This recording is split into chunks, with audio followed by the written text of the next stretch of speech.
ঝট করে আমরা কোনো কিছু প্রত্যাশা করছি না যে কালকেই কেউ এসে তিস্তার সমস্যার সব সমাধান করে দেবে। আমাদের একটা আমব্রেলা MOU আছে ওই নদীর পানির।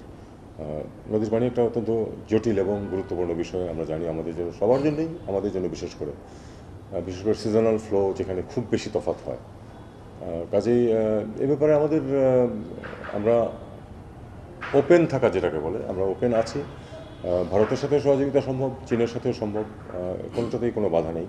আমরা দেখব যে কোন দিকে, কোন প্রজেক্টে কোন দিক থেকে সহায়তা নিলে আমাদের জন্য সুবিধা হবে এবং সেই অনুযায়ী ওয়াটার রিসোর্স মিনিস্ট্রি তাদের কার্যকলাপ করবে। দেখুন, বিষয়টি উত্থাপিত হয়েছে কিন্তু এটা নিয়ে চূড়ান্ত কোনো কিছু হয়নি, আমি এটুকুই বলবো।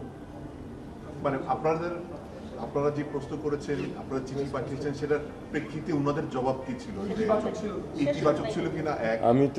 আমি যেটা বলছি সেটা হলো এরকম যে এটা নিয়ে চূড়ান্ত কোনো কথাবার্তা হয়নি, কাজে আমরা এটাকে এখানেই রাখি। আমরা তো তাদের কাছে চেয়েছি যে ফেরত দেওয়া হোক, তাকে বিচারের সম্মুখীন করার জন্য। দেখুন, আমার কাছে কোনো প্রমাণ নেই, কিন্তু আমার অনুমান বাংলাদেশের যারা ভালো দেখতে চায় না তারা এই কাজটা করেছে। কারণ আপনি সময়টি মিলিয়ে দেখুন যে ঠিক যখন আমরা একটা সামিট করছি ইনভেস্টমেন্টের, ঠিক এই সময় ঘটনাটি ঘটেছে। এটা খুবই দুঃখজনক এবং ইতিমধ্যেই সিদ্ধান্ত হয়েছে। IG সাহেবও তো বলেছেন যে ফুটেজ দেখে যাদেরকে শনাক্ত করা যাবে তাদেরকে শাস্তি দেওয়া হবে। কারণ লুটপাট প্রোটেস্টের অংশ হতে পারে না। আপনি মানববন্ধন করতে পারেন, আপনি রাস্তায় দাঁড়াতে পারেন, প্ল্যাকার্ড বহন করতে পারেন, কিন্তু আপনি যখন লুটপাট করছেন সেটা আসলে প্রোটেস্ট না, সেটা হলো একটা অপরাধ। কিন্তু এটা প্রভাব পড়বে কিনা? আমরা আশা করবো যে প্রভাব পড়বে না।